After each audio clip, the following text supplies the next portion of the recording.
नमस्कार। आज अपन पढ़ेंगे राजस्थान की उत्पत्ति, यानी कि राजस्थान का पार्ट नंबर 1 वीडियो पढ़ रहे हैं, जिसमें सबसे पहले राजस्थान की उत्पत्ति के संबंध में बात करते हैं। तो देखिए साथियों, सबसे पहले हमारी पूरी पृथ्वी थी वो 2 भागों में बंटी हुई थी, जिसमें से एक भाग जो स्थलीय महाद्वीप था और इस भाग को पैंजिया के नाम से जानते थे, और दूसरा भाग जो इसके एक के भाग में फैला हुआ था जलीय महासागर, यानी कि 71% भूभाग जो कि जलीय महाद्वीप था, और इसे पैंथालासा के नाम से जाना गया। लेकिन आज से हजारों साल पहले जो हमारा स्थलीय भाग है पैंजिया, इस पैंजिया में कुछ हलचल हुई और ये पैंजिया 2 भागों में बंट गया, उत्तरी भाग और दक्षिणी भाग।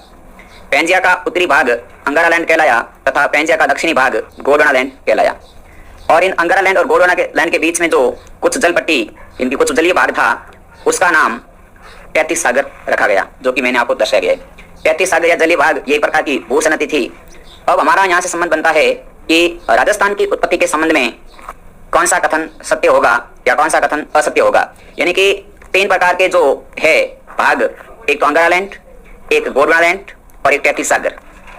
राजस्थान का संबंध इन तीनों में से किससे है उसके बारे में बात करते हैं। तो देखिए, सबसे पहले तो मैंने आपको अभी जो समझी बातें उसकी समरी देख लीजिए। तो सबसे पहले अंगारालैंड। अंगारालैंड से देखिए साथ में पैंजिया का उत्तरी भाग है जिसे अंगारालैंड कहा गया, और इस अंगारालैंड से उत्तरी अमेरिका, यूरोप, उत्तरी एशिया का निर्माण हुआ। दूसरा भाग आता है गोंडवानालैंड। इस गोंडवानालैंड से ये पैंजिया का दक्षिणी भाग था और इसे दक्षिणी अमेरिका, अफ्रीका, दक्षिणी एशिया, ऑस्ट्रेलिया तथा अंटार्कटिका महाद्वीप का निर्माण हुआ है। तो कभी कभी हमें क्वेश्चन में पूछा जा सकता है कि दक्षिणी अमेरिका, अफ्रीका, दक्षिणी एशिया, ऑस्ट्रेलिया और अंटार्कटिका जो भाग है, इन सब की उत्पत्ति किस भाग या कौन से भूभाग से हुई है। तो इसकी साथियों राइट आंसर रहेगा गोंडवानालैंड। अगर हमें क्वेश्चन में पूछा जाता कि उत्तरी अमेरिका, यूरोप और उत्तरी एशिया, इसकी उत्पत्ति या इसका निर्माण कौन से भूभाग से हुआ है, तब हम बताते अंगारालैंड। और अंगारालैंड और इस गोंडवानालैंड के मध्य का एक भाग है 33 सागर, और एक भूसनति है जो कि अंगारालैंड और गोंडवानालैंड के मध्य स्थित है। कभी कभी पूछा जा सकता है कि 33 सागर क्या है। तो 33 सागर अंगारालैंड और गोंडवानालैंड के मध्य का भाग जो एक प्रकार की विशेष भूसनति के रूप में जाना जाता है। आगे देखिए, अब हम समझते हैं अपने राजस्थान की उत्पत्ति के बारे में, राजस्थान के निर्माण के बारे में। तो सबसे पहले हमारा आज का फर्स्ट टॉपिक है कि राजस्थान का निर्माण कौन से भूभाग से हुआ है। तो साथियों, आपको इसके लिए विशेष नाम याद रखना है राजस्थान के निर्माण के लिए, जीटी। क्या याद रखना है? जीटी। जीटी सबसे अपने ट्रिक है कि राजस्थान का निर्माण जीटी से हुआ है। किससे हुआ है? राजस्थान का निर्माण जीटी से हुआ है। जी का मतलब है यहाँ पर गोंडवानालैंड और टे का मतलब है 33 सागर, यानी कि राजस्थान के निर्माण में गोंडवानालैंड और 33 सागर का विशेष योगदान है।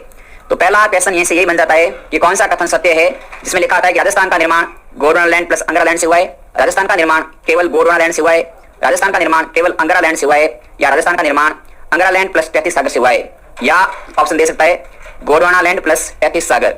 तो अपने को विशेष ध्यान रखना है कि हमारे को क्वेश्चन क्या पूछ रहा है। तो पहला क्वेश्चन सीधा यहीं से बन जाता है कि राजस्थान का निर्माण है वो जीटी से हुआ है। जीटी का मतलब है, जी का मतलब यहाँ गोंडवानालैंड और टे का मतलब है 33 सागर। लेकिन इसमें भी हमें क्वेश्चन ये बन सकते हैं कि राजस्थान का कौन सा भाग है जो गोंडवानालैंड का अवशेष है और कौन सा भाग है जो 33 सागर का अवशेष है। तो देखिए साथियों, तो राजस्थान का अरावली पर्वतीय प्रदेश और हाड़ौती प्रदेश है, ये दोनों है गोंडवानालैंड के भाग। गोंडवानालैंड के भाग है अरावली और हाड़ौती, यानी कि जो राजस्थान में पर्वतीय प्रदेश है उनमें अवशेष माना जाता है गोंडवानालैंड का। पर्वतीय प्रदेश के अंदर एक अरावली और एक हाड़ौती आता है। और साथियों, अपने राजस्थान में बात करें तो जो मरुस्थल है हमारा राजस्थान का, जो मरुस्थल और जो हमारे राजस्थान के उत्तर पूर्वी मैदानी भाग है, उसका निर्माण 33 सागर से हुआ है।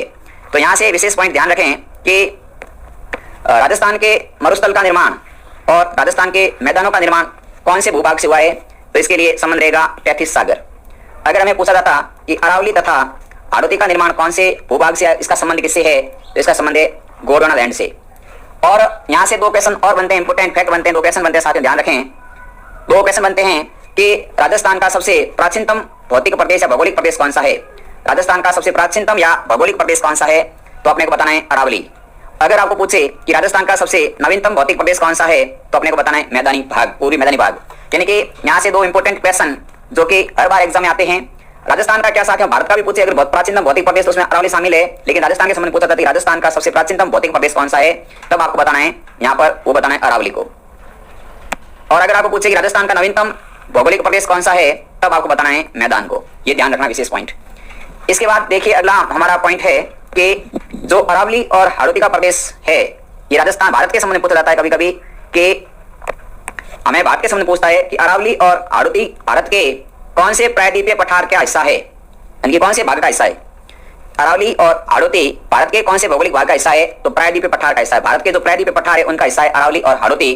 जबकि आपको पूछे कि भारत के जो उत्तरी विशाल मैदान है इसका हिस्सा कौन सा है, तो जो राजस्थान का मरुस्थल और मैदानी भाग है इसके साथ भारत का उत्तर के विशाल मैदान का हिस्सा माना गया है। यानी कि जो हमारा राजस्थान का कौन सा भाग मरुस्थल और मैदानी भाग है, इनको साथियों राजस्थान का जो मरुस्थल और मैदानी भाग है इसको उत्तर के विशाल मैदान का हिस्सा माना है। भारत के अंदर भौगोलिक प्रदेश पढ़ेंगे तो उसमें आपको मिलेगा प्रायद्वीपीय पठारी भाग और उत्तर के विशाल मैदान।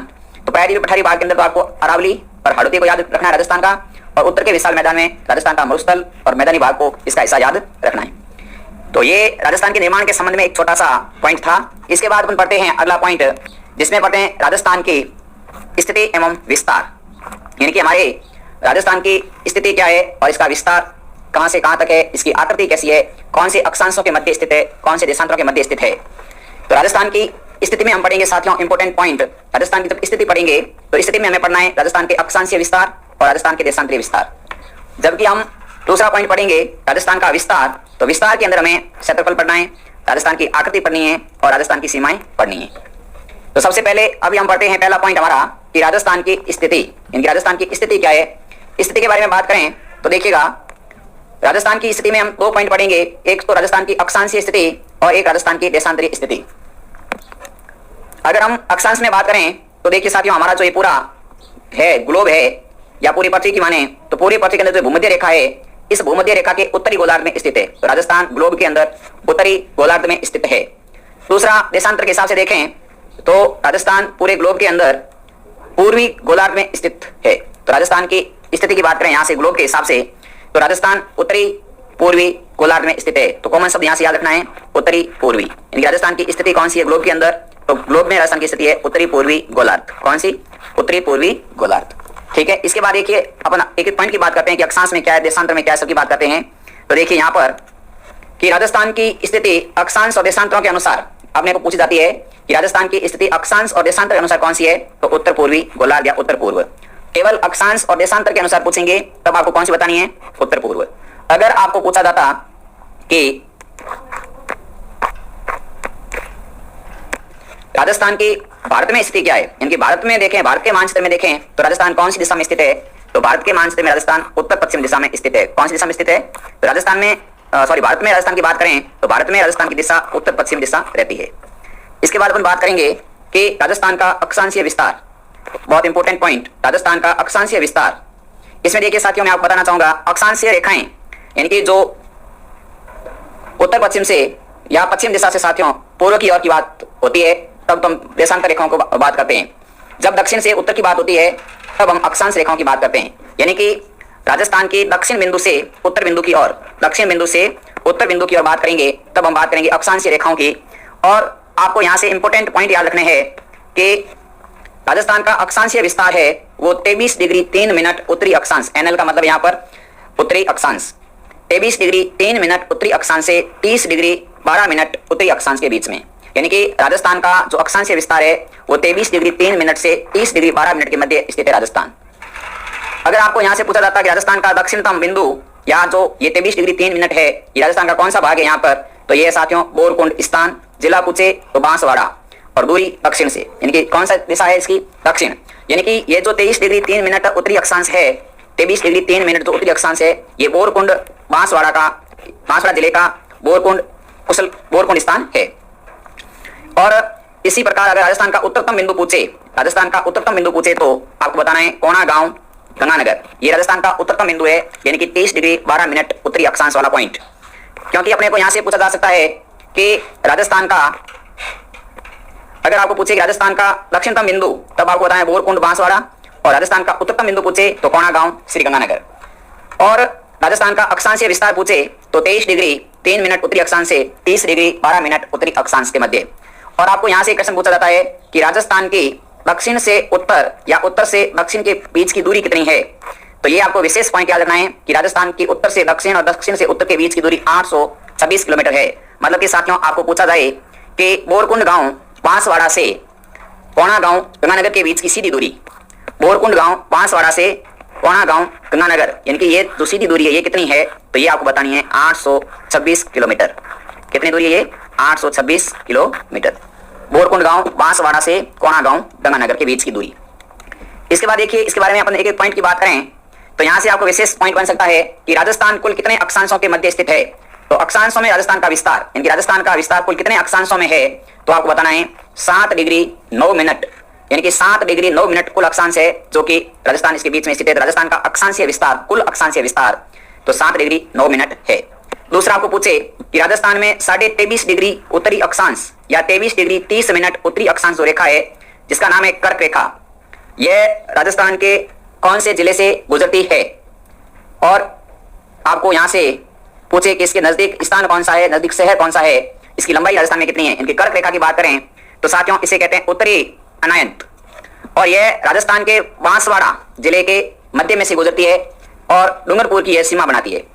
कर्क रेखा राजस्थान के बांसवाड़ा के मध्य से और डूंगरपुर की सीमा बना के निकलती है, और यह कर्क रेखा के सबसे निकटतम जो शहर है वो है कुशलगढ़, जो कर्क रेखा का बिल्कुल निकटतम शहर माना जाता है कुशलगढ़। और यहाँ पर जो ये कर्क रेखा है, इस कर्क रेखा की लंबाई की बात करें तो राजस्थान में कर्क रेखा की लंबाई 26 किलोमीटर है। और जब 21 जून को सूर्य बिल्कुल सीधा चमकता है कर्क रेखा पर, तो राजस्थान का सबसे बड़ा दिन माना जाता है 21 जून।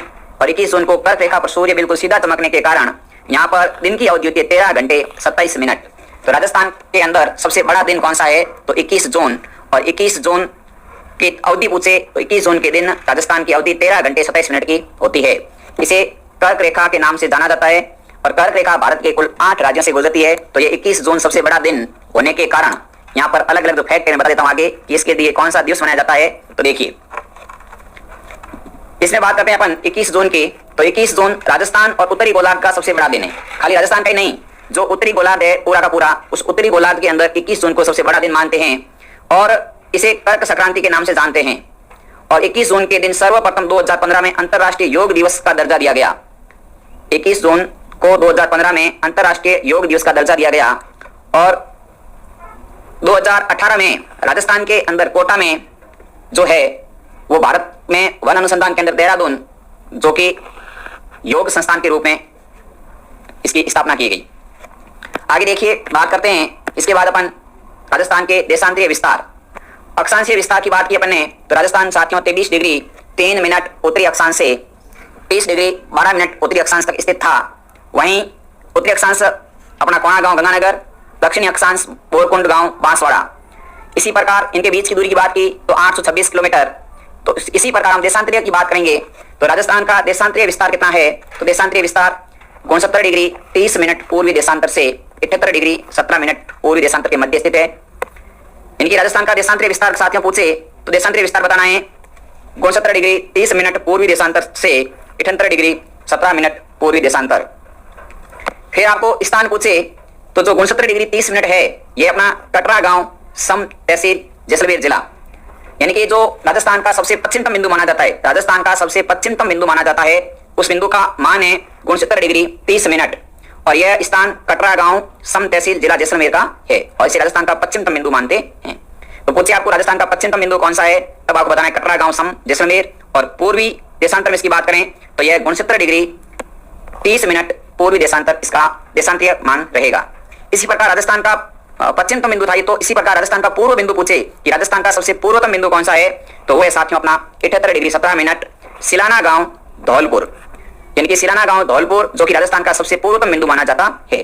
तो पूर्वतम बिंदु की बात करें तो सिलाना गांव धौलपुर 78 डिग्री 17 मिनट इसका उत्तरी पूर्वी देशांतर इसका मान रहेगा। और पश्चिमतम बिंदु की बात करें तो कटरा गांव सम जैसलमेर इसका देशांतरीय मान बताएं तो 69 डिग्री 30 मिनट रहेगा। एक इंपॉर्टेंट क्वेश्चन बनता है कि राजस्थान के पश्चिम से पूर्व की दूरी, राजस्थान की पश्चिम से पूर्व की दूरी कितनी है, तब आपको बताना है। पश्चिम से पूर्व की दूरी की बात की जाए तब साथियों आपको बतानी है 869 किलोमीटर। कितनी बतानी है, 869 किलोमीटर पश्चिम से पूर्व के बीच की दूरी। ये तो है आपका पूर्वतम बिंदु सिलाना गांव, इसे पूर्वतम बिंदु भी कहते हैं। और पश्चिमतम बिंदु की बात करेंगे तो पश्चिमतम बिंदु रहेगा आपका कटरा गांव। और उत्तरतम बिंदु की बात करते हैं तो उत्तरतम बिंदु आपका अभी में पड़ा था कोणा गांव। और दक्षिणतम बिंदु की बात करेंगे तब आपने अभी पढ़ा था बोरकुंड गांव। ये 4 गांव राजस्थान के चारों कोनों में स्थित है।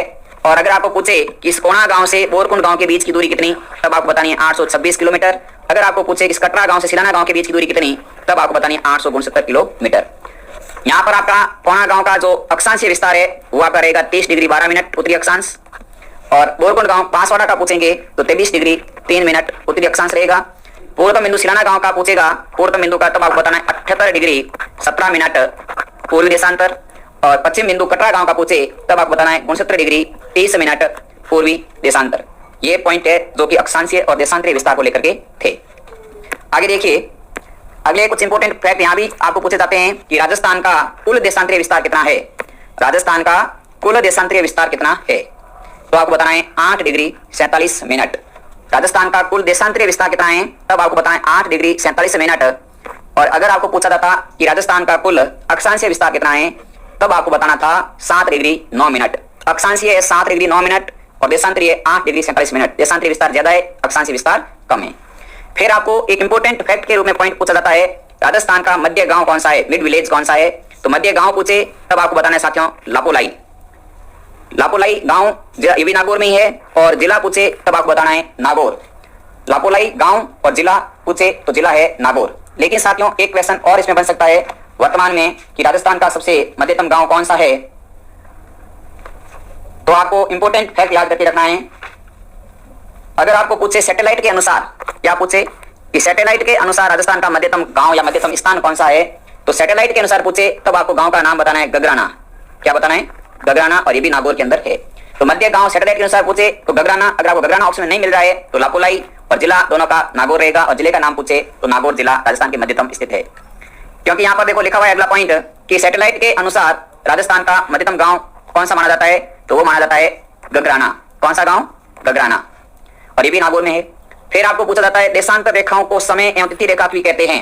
यानी कि राजस्थान के जो समय और तिथि का निर्धारण किया जाता है कौन सी रेखाओं से द्वारा किया जाता है, तो वो देशांतर रेखाओं द्वारा किया जाता है। और यहां से आपको याद रखना है कि एक देशांतर को पार करने में 4 मिनट का समय लगता है। 1 डिग्री देशांतर, कितने डिग्री देशांतर, 1 डिग्री देशांतर पार करने में 4 मिनट का समय लगता है। जबकि आपको पूछे कि 1 मिनट देशांतर को पार करने में कितना समय लगता है, तो 1 मिनट देशांतर को पार करने में 4 सेकंड का समय लगता है।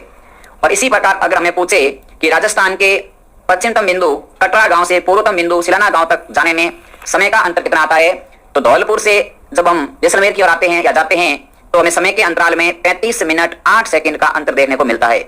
तब हमें समय के अंदर 35 मिनट 8 सेकंड का अंतराल पाया जाता है धौलपुर और जैसलमेर के समय का। यानी कि धौलपुर के अंदर, धौलपुर पूर्व में है तो धौलपुर में सूर्य पहले उदय होगा, जबकि 35 मिनट 8 सेकंड बाद जैसलमेर में सूर्योदय होता है। इसके बाद देखिए अगला पॉइंट आता है राजस्थान का विस्तार। स्थिति के बाद में दूसरा पॉइंट पढ़ते हैं राजस्थान का विस्तार, और विस्तार में हम पहला पॉइंट पढ़ते हैं राजस्थान का क्षेत्रफल। और क्षेत्रफल में साथ ही हमें 2 आंकड़े याद रखने हैं। क्षेत्रफल अगर हमें किलोमीटर स्क्वायर में पूछ रहा है तब हमें याद रखना है 34/39 को। इसको याद करना है 34/39। इसका शॉर्टकट नाम करें आप, टिक बनाएं, एक 34 नाम की बाई है उसका 39, 34/39। तो अगर आपको पूछे कि राजस्थान का क्षेत्रफल किलोमीटर में कितना है, तो 3,42,239 किलोमीटर है। जबकि आपको पूछे कि राजस्थान का क्षेत्रफल मील में कितना है, तब आपको बताना है 1,32,139 मील। मील में कितना है, तब आपको बताना है 1,32,139 मील। जबकि किलोमीटर में पूछे तो 3,42,239 किलोमीटर। ये राजस्थान के क्षेत्रफल के 2 इंपोर्टेंट आंकड़े हैं, मील के और किलोमीटर के, जो फैक्ट हमेशा फैक्चुअल क्वेश्चन के रूप में रहते हैं, इसमें कोई डाउट नहीं रखना है। ठीक है, इसके बाद देखिए अपने इंपोर्टेंट फैक्ट में अगली बात करते हैं अपन। तो देश के कुल क्षेत्रफल का राजस्थान के पास में कितना योगदान है, यानी राजस्थान के पास में कितना क्षेत्रफल है जो देश के अंदर कुल क्षेत्रफल का भाग रखता है। तो भारत के कुल क्षेत्रफल का 10.41% भाग राजस्थान अकेला रखता है। कितना भाग रखता है, तो 10.41% भाग रखता है। और फिर आपको पूछा जाए कि क्षेत्रफल की दृष्टि से राजस्थान सबसे स्थान कौन सा है देश के अंदर, तो क्षेत्रफल की दृष्टि से अनुसार आपको पूछे तो पहला स्थान है अपना राजस्थान का। क्षेत्रफल की दृष्टि के अनुसार राजस्थान पहला राज्य है भारत का, इनकी सबसे अधिक क्षेत्रफल है राजस्थान का। इसके बाद में अपने को पूछा था कब ये तारीख पूछे, तो 1 नवंबर 2000 की रिपोर्ट है उसके अनुसार ही बताया गया है। इससे पहले जब राजस्थान का यूपी के अंदर भी बात की थी, वहां जिलों का बंटवारा हो गया राज्यों के अंदर, तो इससे पहले नहीं था। लेकिन 1 नवंबर 2000 के बाद में राजस्थान का पहला स्थान है क्षेत्रफल के हिसाब से।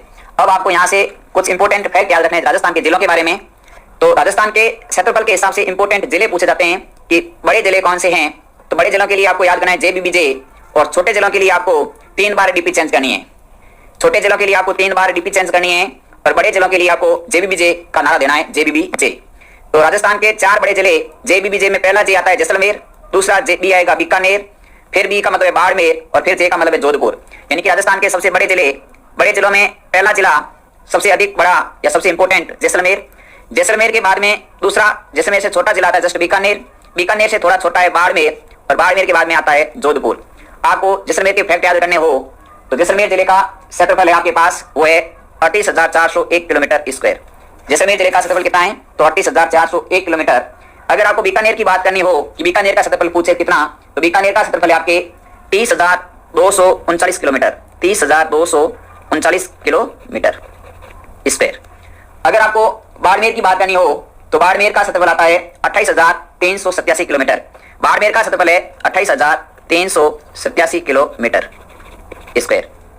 और चौथे नंबर अगर आपको पूछे जोधपुर, तो जोधपुर का जो क्षेत्रफल है वो है 22,850 किलोमीटर, 22,850 किलोमीटर। कभी कभी आंकड़ा इससे अधिक पूछा जा सकता है। वैसे 4 जिला हमें याद रखने हो काफी होते हैं, लेकिन पूछे अगर कि जोधपुर के बाद छोटा जिला कौन सा है, तब आपको ध्यान रखना है नागौर, और नागौर से छोटा पूछे तब आपको बताना है उदयपुर।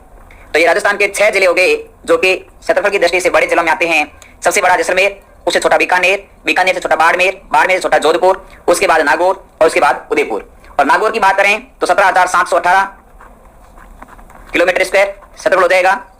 और उदयपुर की बात करें तो 17,279 किलोमीटर, 17,279 किलोमीटर इसका क्षेत्रफल हो जाएगा। तो ये भी आपको फैक्ट याद रखने हैं। नागौर का पूछे तो 17,718 किलोमीटर स्क्वायर, और उदयपुर का पूछे तो 17,279 किलोमीटर इसका क्षेत्रफल रहेगा। ये 6 बड़े जिले। और छोटे जिलों की बात करें तो छोटे जिलों में आपको 3 बार डीपी याद करनी है। 3 बार डी का मतलब है आपके कि पहला धौलपुर सबसे छोटा जिला, धौलपुर के थोड़ा बड़ा दौसा, दूसरे डी का मतलब दौसा, दौसा से बड़ा डूंगरपुर, तो तीसरे डी का मतलब डूंगरपुर। पहला डी धौलपुर, दूसरा डी दौसा, तीसरा डी डूंगरपुर, और फिर आता है डूंगरपुर के बाद छोटा जिला, डूंगरपुर से थोड़ा सा बड़ा है प्रतापगढ़। तो सबसे छोटा जिला कौन सा, तो सबसे छोटा जिला है आपका धौलपुर, 30-34 किलोमीटर स्क्वायर। कितना, लगभग 30-34 किलोमीटर स्क्वायर। इसके बाद आपको अगर पूछे कि दौसा का क्षेत्रफल कितना है, तो आपको दौसा का क्षेत्रफल याद रखना है, वो रखना है लगभग धौलपुर। देखो धौलपुर है 30-34, तो 34-32 दौसा का हो सकता है। दौसा का कितना है, दौसा का क्षेत्रफल लगभग 34-32 किलोमीटर स्क्वायर। धौलपुर का जो लास्ट आंकड़ा है 34-34, उसका 34 उठा करके 34-32 इनके दो का अंतर करके लगभग दौसा का याद रख सकते हैं, 34-32 किलोमीटर है। और इसके बाद अगर डूंगरपुर का पूछे तो डूंगरपुर में आपको थोड़ा सा 34 से आगे जाएंगे 3-4 कदम, तो 37-70 डूंगरपुर का हो जाएगा। तो डूंगरपुर का आपको याद रखना है 37-70 किलोमीटर स्क्वायर डूंगरपुर का क्षेत्रफल रहेगा। और इसके बाद अगर आपको पूछे कि प्रतापगढ़ का कितना है, तो प्रतापगढ़ के अंदर आपको इसमें 4 और जोड़ देना है। 37 के बाद में 41-17 किलोमीटर, लगभग 41-17 किलोमीटर स्क्वायर रहेगा आपके डूंगरपुर का क्षेत्रफल, 41-17 किलोमीटर। अगर आपको पूछे कि भाई प्रतापगढ़ के बाद में छोटा जिला, प्रतापगढ़ से थोड़ा सा बड़ा जिला कौन सा है, ये 4 में से ना पूछ के आपको पूछे कि 6 छोटे जिलों के क्रम बताओ, तो प्रतापगढ़ के बाद में आपको नाम याद रखना है राजसमंद का। प्रतापगढ़ से छोटा जिला को याद रखना है राजसमंद, और राजसमंद से छोटा पूछे, सॉरी राजसमंद से बड़ा, यहाँ क्रम उल्टा है, छोटा नाम पढ़ रहा हूं, छोटे बताना इसलिए, जाके ऐसा रहेगा। सबसे छोटा धौलपुर, धौलपुर से थोड़ा बड़ा दौसा, दौसा से थोड़ा सा बड़ा डूंगरपुर, डूंगरपुर से थोड़ा सा बड़ा आता है प्रतापगढ़, प्रतापगढ़ से थोड़ा बड़ा राजसमंद, और राजसमंद से थोड़ा सा बड़ा जिला आता है वो आता है इसके बाद बांसवाड़ा। बांसवाड़ा, ये 6 जिले हैं जो कि कम क्षेत्रफल वाले जिले हैं। अगर राजसमंद की बात करें तो राजसमंद लगभग 47-68 किलोमीटर है, 47-68 किलोमीटर स्क्वायर ये राजसमंद का क्षेत्रफल रहेगा। और बांसवाड़ा की बात करें तो 50-37 किलोमीटर बांसवाड़ा है, 50-37 किलोमीटर स्क्वायर रहेगा बांसवाड़ा का क्षेत्रफल। तो ये सारे के सारे फैक्ट याद रखें। राजसमंद का क्षेत्रफल लगभग 47-68 किलोमीटर स्क्वायर है, जबकि बांसवाड़ा का क्षेत्रफल 50-37 किलोमीटर स्क्वायर है। और इसे थोड़ा सा कम प्रतापगढ़ का है 41-17 किलोमीटर, डूंगरपुर का है 30-37 किलोमीटर, और दौसा का है 34-32 किलोमीटर स्क्वायर। तो ये फाइल जो आपके सामने अभी चल रही है स्लाइड, इससे आपके क्रम पूछे जा सकते हैं कि बढ़ते क्रम के जिले कौन से हैं या घटते क्रम के जिले कौन से हैं, आरोही क्रम या अवरोही क्रम के रूप में प्रश्न बनता है, तो इन स्लाइड से बाहर नहीं जाएगा। इसके बाद अपन देखिए अगला, इसके बाद फैक्ट की बात करें तो कुछ इंपॉर्टेंट फैक्ट है कि जैसलमेर जिला राजस्थान का क्षेत्रफल, यानी कि जो जैसलमेर सबसे बड़ा जिला माना जाता है, तो इस जैसलमेर का कितना भाग या कुल क्षेत्रफल का कितने प्रतिशत अकेला जैसलमेर रखता है। जो राजस्थान का क्षेत्रफल है उसको अगर अपन 100% माने तो 100% में से कितना भाग है जो जैसलमेर अकेला रखता है, तो वो रखता है 11.22%। यानी कि आपको पूछे 10% से अधिक क्षेत्रफल वाला जिला कौन सा है, तब आपको बताना है जैसलमेर। राजस्थान के कुल क्षेत्रफल से 10% से अधिक क्षेत्रफल रखने वाले जिले कौन से हैं, तो केवल एक जैसलमेर। दूसरा पूछे आपको कि धौलपुर जिले के पास में कुल क्षेत्रफल का कितना योगदान है, तो धौलपुर 1% से कम है, यानी कि लगभग 0.89% भाग रखता है। तो आपको यहां से दूसरा प्रश्न बनता है कि 1% से कम क्षेत्रफल रखने वाला जिला कौन सा है, तो राजस्थान का जिला है धौलपुर। ये केवल राजस्थान के संदर्भ में बात हो रही है यहाँ। तो आपको यहाँ से याद रखना है सबसे बड़ा जिला जैसलमेर और सबसे छोटा जिला धौलपुर। और इन दोनों का अंतर पूछे तो जैसलमेर जिला है वो धौलपुर जिले से 12.67 गुना बढ़ा है, यानी कि धौलपुर के क्षेत्रफल को 12.66 से गुणा करेंगे तो जैसलमेर का क्षेत्रफल आएगा। तो आपको अंतराल पूछे, दोनों के क्षेत्रफल का अंतर पूछे तो 12.6 गुना अंतर है दोनों के जिलों के अंदर, धौलपुर और जैसलमेर में। ठीक है, इसके बाद अपनी अगली आती है राजस्थान की आकृति। और आकृति की बात करें तो आप सभी को पता है कि राजस्थान की आकृति सबने याद कर रखी है, रोम्बस या विषम कोणीय चतुर्भुजाकार। याद इसको, आकृति को अपन शब्द कहते हैं रोम्बस, विषम कोणीय चतुर्भुज को रोम्बस या विषम कोणीय चतुर्भुजाकार, या इसको कहते हैं पतंगाकार। और इस आकृति को बताने वाले का नाम पूछे तो टी.एच. हैंडले। टी.एच. हैंडले ने राजस्थान की आकृति बताई थी। और आकृति में 3 शब्द याद रखें, रोम्बस, विषम कोणीय चतुर्भुजाकार और पतंगाकार। तो आज अपन ने राजस्थान की उत्पत्ति, राजस्थान का अक्षांशीय और देशांतरीय विस्तार, फिर राजस्थान के अपने पढ़े, इसके बाद में जिले, और इसके बाद में अपने पढ़ा कि राजस्थान की आकृति। अब हम पढ़ेंगे अगला पॉइंट, वो रहेगा राजस्थान की सीमाएं। इनकी राजस्थान की सीमा कितने जिलों से लगती है, कितने राज्यों से लगती है, ये सब सभी के सभी पॉइंट हम अगली क्लास में पढ़ेंगे। अगर अब आपको ये वीडियो अच्छा लगा तो चैनल को सब्सक्राइब नहीं किया तो सब्सक्राइब कर दीजिएगा और घंटी के निशान को अवश्य प्रेस करना, ताकि जैसे ही यहाँ से ऐसी क्लास इंपोर्टेंट फैक्ट वाली अपलोड हो तो आपको नोटिफिकेशन मिल सके। और Padam study point with GK sir के चैनल को जितना अधिक आप शेयर एंड सब्सक्राइब करेंगे उतनी जल्दी आपको लाइव क्लासेज मिलेगी।